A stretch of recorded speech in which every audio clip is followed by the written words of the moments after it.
पिछले कुछ सालों में चाइना में जापानीज इन्वेस्टमेंट 60% तक घट चुका है, लेकिन वहीं भारत में जापान द्वारा निवेश ऑलमोस्ट डबल यानी कि 100% तक बढ़ चुका है। पिछले दशक में जापान ने चाइना में निवेश करके जो गलती की थी, अब उसे जापान भारत में इन्वेस्ट करके सुधारने की कोशिश कर रहा है। हाई एंड केमिकल्स के लिए भले ही आज चाइना दुनिया के लिए इकलौता सप्लायर बना हुआ है, लेकिन ये केवल जापान और जापानीज कंपनीज की वजह से ही पॉसिबल हो पाया है, क्योंकि ऐसे केमिकल्स को बनाने की टेक्नोलॉजी मोस्टली जापानीज कंपनीज ने इजाद की थी। लेकिन जब इन्हें चाइना में मैन्युफैक्चर किया जाने लगा तो चाइनीज कंपनीज और मैन्युफैक्चरर्स ने भी इन्हें प्रोड्यूस करना सीख लिया। सेमीकंडक्टर इंडस्ट्री में जिन केमिकल्स की जरूरत पड़ती है, आज जापान और ताइवान चाइना से ही सोर्स करते हैं। पर चाइना के साथ जियोपॉलिटिकल टेंशंस की वजह से अब ये दोनों देश अपनी कंपनीज को चाइना से बाहर निकालना शुरू कर चुके हैं और भारत में हाई एंड टेक्नोलॉजीज आने की शुरुआत हो चुकी है। Isopropyl alcohol, hydrogen peroxide, aqueous ammonia और सल्फ्यूरिक एसिड ऐसे कुछ केमिकल रॉ मटेरियल है जिनकी जरूरत भारत में सेमीकंडक्टर इंडस्ट्री को खड़ा करने में पड़ने वाली है। और अगर भारत में इस तरह के रॉ मटेरियल का प्रोडक्शन अभी शुरू नहीं हुआ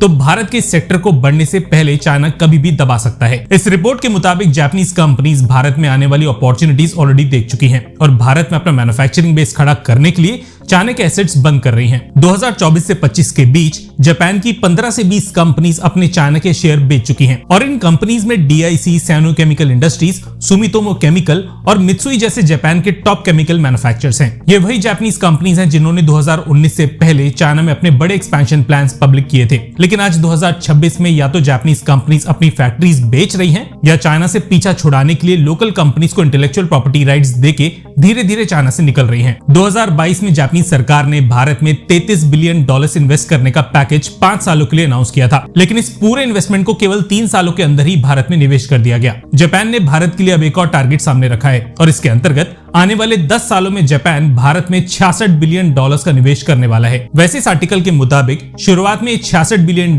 चाइनीज इकोनॉमी के लिए प्लान किए गए थे, पर भारतीय मार्केट से अच्छे रिटर्न्स को देखते हुए ये पूरा इन्वेस्टमेंट भारतीय इकोनॉमी की तरफ मोड़ दिया गया। आपको शायद ये पता होगा कि 2027 से टाटा की धोलेरा बेस्ड सेमीकंडक्टर प्लांट शुरू कर दी जाएगी और टाटा इस प्लांट के लिए ऑलरेडी मटेरियल सप्लायर के साथ अग्रीमेंट साइन करना शुरू कर चुकी है। आपको जान के खुशी होगी कि जापान की कई सारी कंपनीज टाटा की सप्लायर बनने के लिए आज एक दूसरे के साथ कंपटीशन कर रही हैं और ये सभी जापानी सप्लायर भारत में लोकल प्रोडक्शन के साथ उतरना चाहती हैं। फुजीफिल्म इलेक्ट्रॉनिक मटेरियल जापान की 92 साल पुरानी कंपनी है और आज भारत को छोड़ के जापान, यूएस, यूरोप और चाइना में इनकी 20 से ज्यादा मैन्युफैक्चरिंग प्लांट्स ऑपरेशनल हैं। ये पहली बार है कि टाटा की नई सेमीकंडक्टर प्लांट के लिए ये कंपनी भी भारत में 21वीं मैन्युफैक्चरिंग यूनिट सेटअप करना चाहती है। 2030 तक कुल मिला के भारत में करीबन 8 सेमीकंडक्टर प्लांट्स ऑपरेशनल कर दी जाएंगी और जापान अपने सामने भारत में अब तक की सबसे बड़ी अपॉर्चुनिटी देख रहा है। पर इस बार जापान के कंपटीशन में वो चाइनीज कंपनीज हैं जिन्हें खुद जापान से स्पेशलाइज केमिकल प्रोड्यूस करने की टेक्नोलॉजी हासिल हुई थी। आज भारत में जापानीज इन्वेस्टमेंट 2.7 लाख करोड़ रुपए से ज्यादा पहुंच चुका है और कुल मिला के 1400 से ज्यादा जापानीज कंपनीज आज भारत में इंफ्रा, मैन्युफैक्चरिंग और टेक सेक्टर्स में एक्टिव है और आने वाले 10 सालों में जापान